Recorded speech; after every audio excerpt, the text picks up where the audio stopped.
All right, welcome my 112 students. Let's take a quick look at chapter 1. Here is your study guide, which you find on D2L, and here are the PowerPoints that you find on D2L. We're going to start with chapter 1.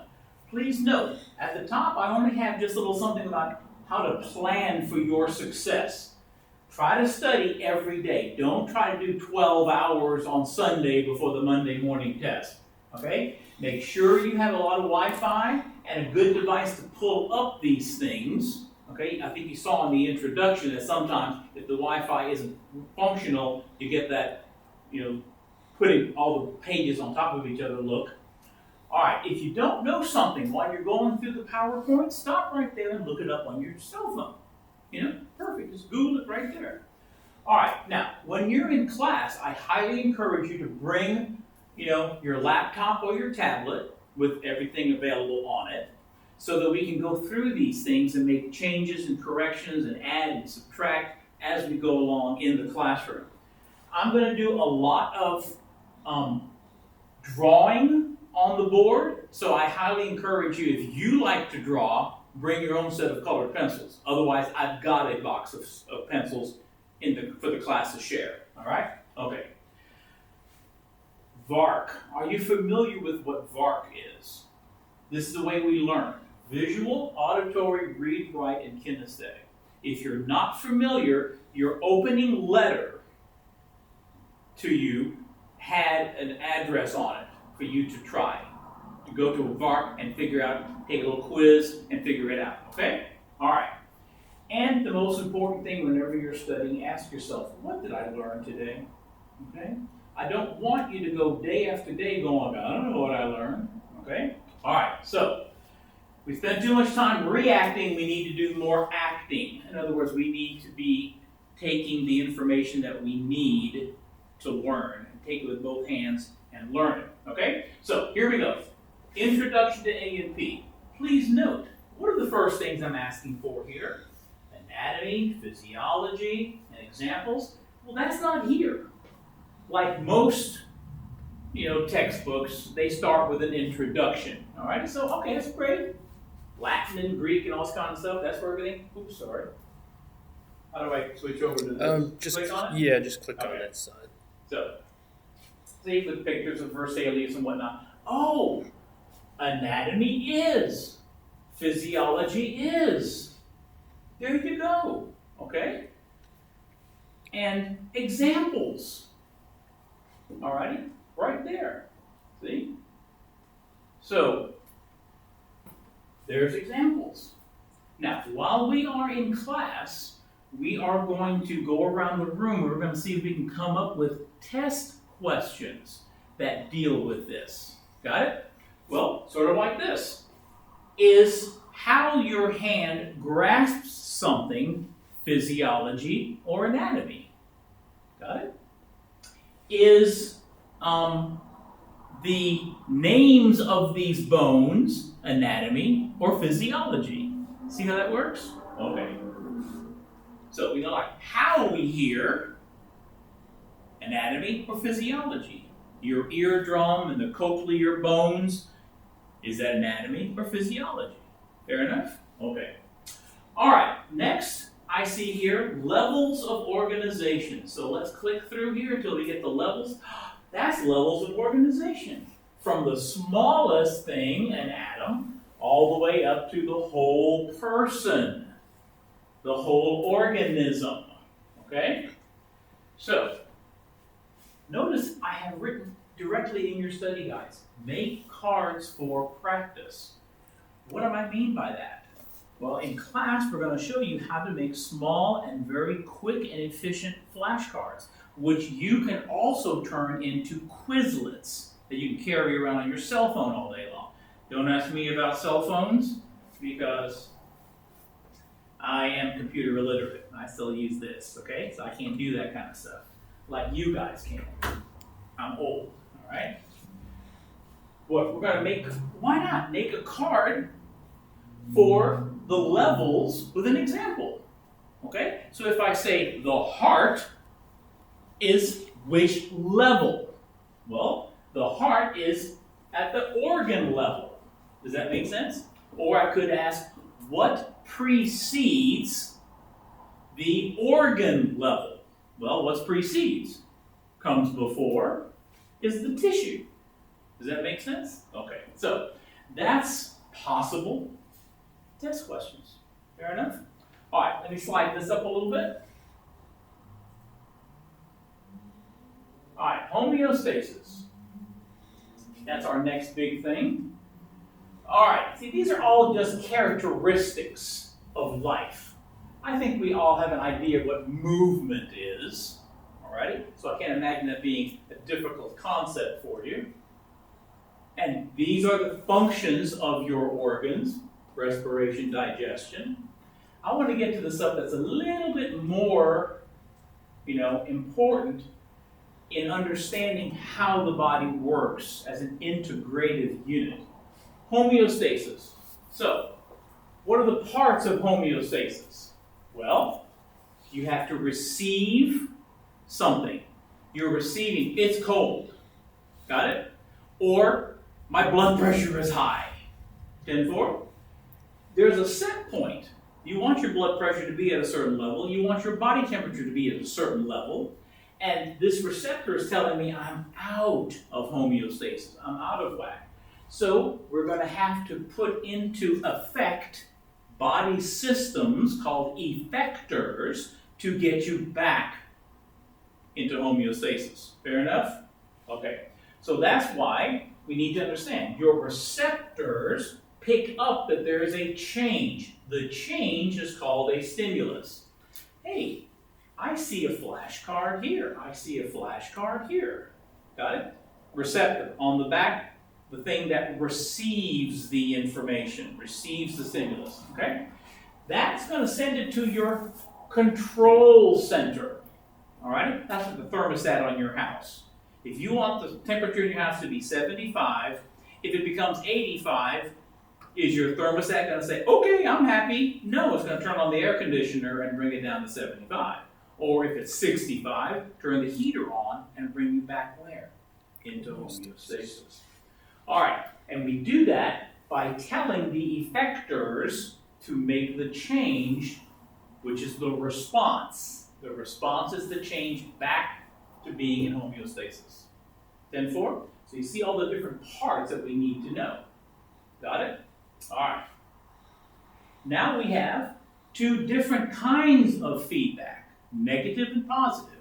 Here's another quick flashcard or two that I would be encouraging you to make. In biology, negative doesn't mean bad.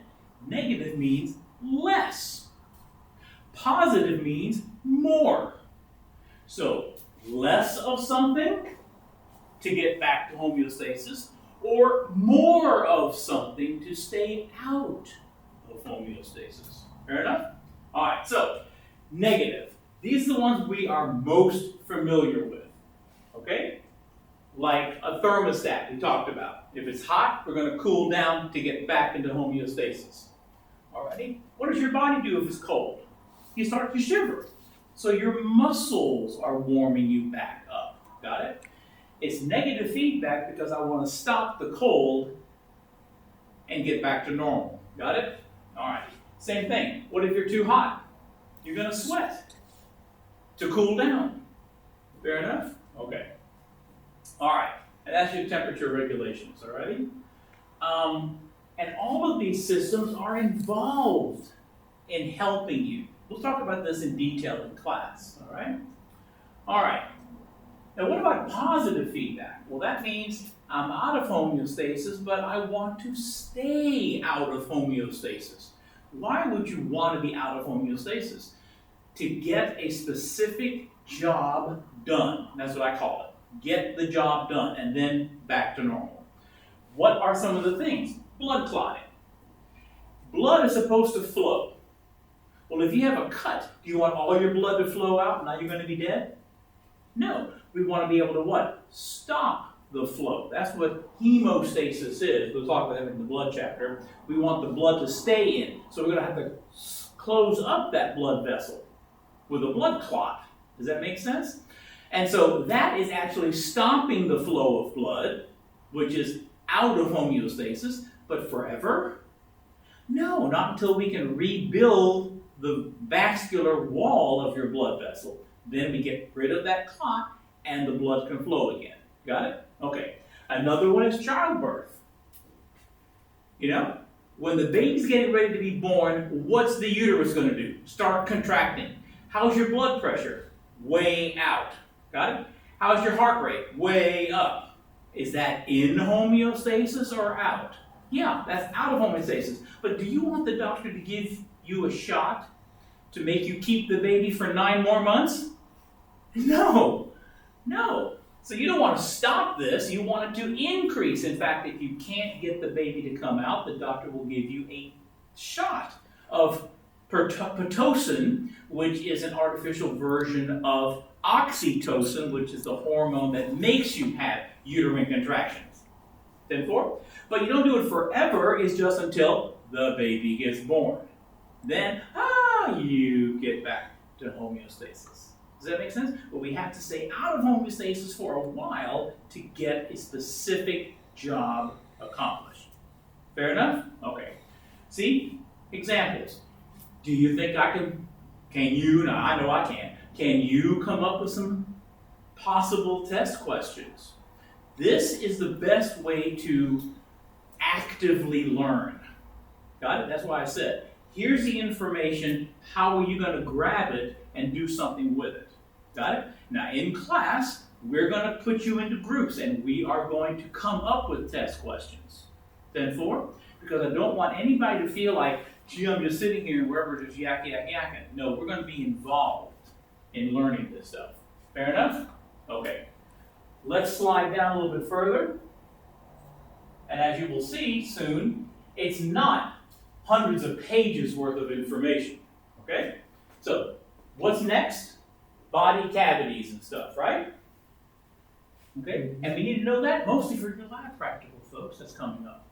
So, let's go. Oh, look, body cavities, the very next thing. Why? Because my study guide goes hand in hand with the PowerPoints.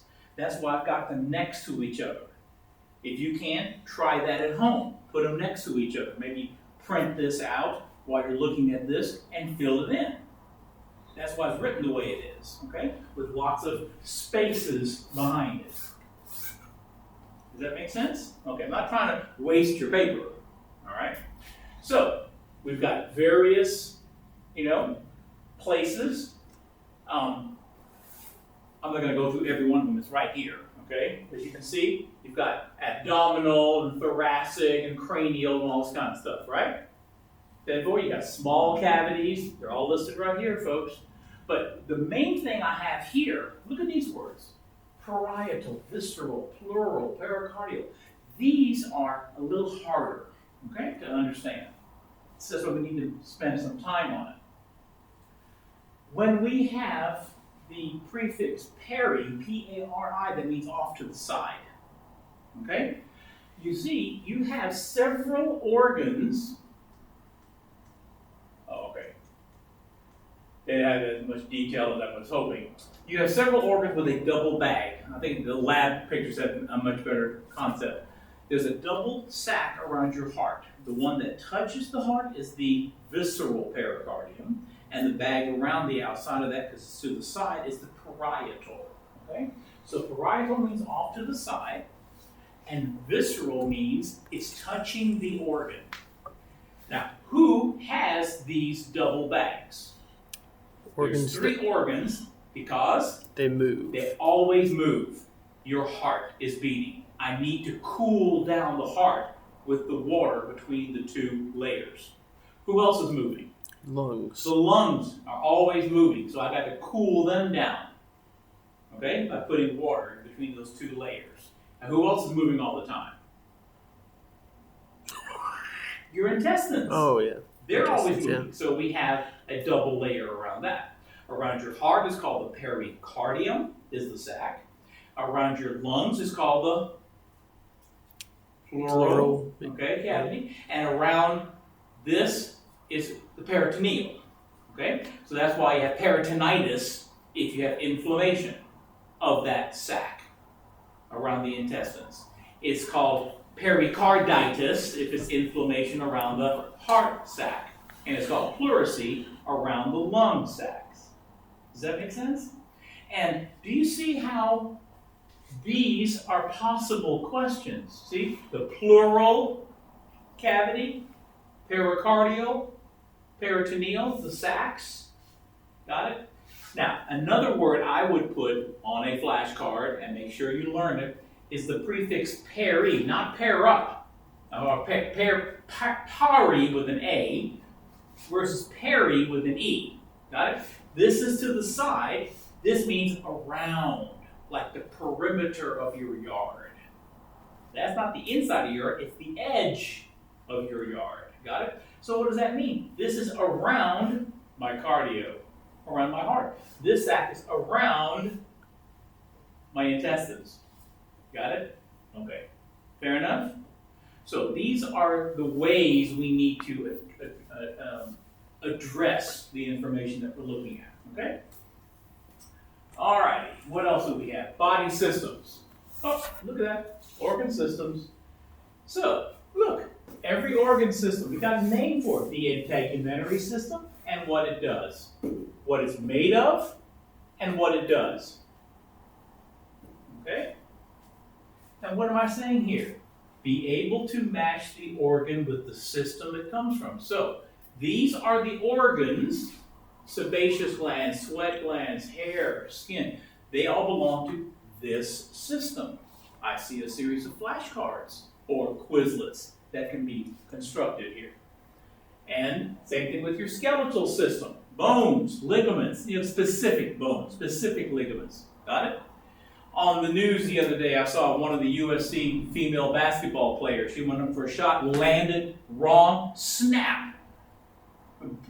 Tore her ACL. She's out for the semester. So what's the ACL? It's the anterior cruciate, crossing over, ligament. Well, if it's a ligament in your knee, that belongs to the skeletal system. Because bones, ligaments, and cartilage belong. See how that works? I can have a test question like that. X, Y, and Z tore her ACL. What system is the ACL part of? See how that works? Because I'm not interested in you just memorizing, okay, ligaments go with it. But let's do real world. Let's choose a bone. Let's choose an actual ligament. Okay? All right. Muscular system. Again, I'm not going to say muscles, but I will say your biceps brachii, your triceps brachii is part of what system? Got it? Your rectus femoris. All righty? All right. Same thing. As you go through, nervous system, endocrine system. Got it? Oh, your patient is suffering from diabetes because they don't have enough insulin. Insulin is part of what system? Endocrine. The endocrine system. Does that make sense? Okay. So, as we go along, and of course, this semester we're going to cover every one of these systems in a different chapter. All right? We'll be approached the same way. All right? Now, be sure you know, and that's what the rest of this stuff is, like body planes and positions and whatnot, Superior, inferior, got it? Bilateral, you got two sides, got it? See these terms? We'll be talking about those in lab, okay, in particular. A sagittal cut and a transverse cut, does that make sense? Those are all very important in any medical field you go to, depending on what kind of a shot you have of your patient's body. Got it? If it's an MRI or a CT scan or an X-ray, they take it from different planes. All right? All right. See, longitudinal cross-section, oblique section. See, that's oblique. That is angle. Okay? All righty, let's see. This is cool. I would highly encourage you to make cards for this. These are, and it's not very easy to see, we'll do better in class. This abdominal region is divided into 9 regions, and these are the names. Now, at this point, since we're not going to go over every word, what's gastric? Your stomach, okay? So what does the prefix epi mean? Above. What does the, what does the prefix Hypo mean below. So your belly is here, so this part up here is epi, and this part down here is hypogastric. Okay? So, well, like I said, we'll spend more time in lab doing that. But you can always make the cards in advance. All right? And we will do this for sure. We've done this in every class.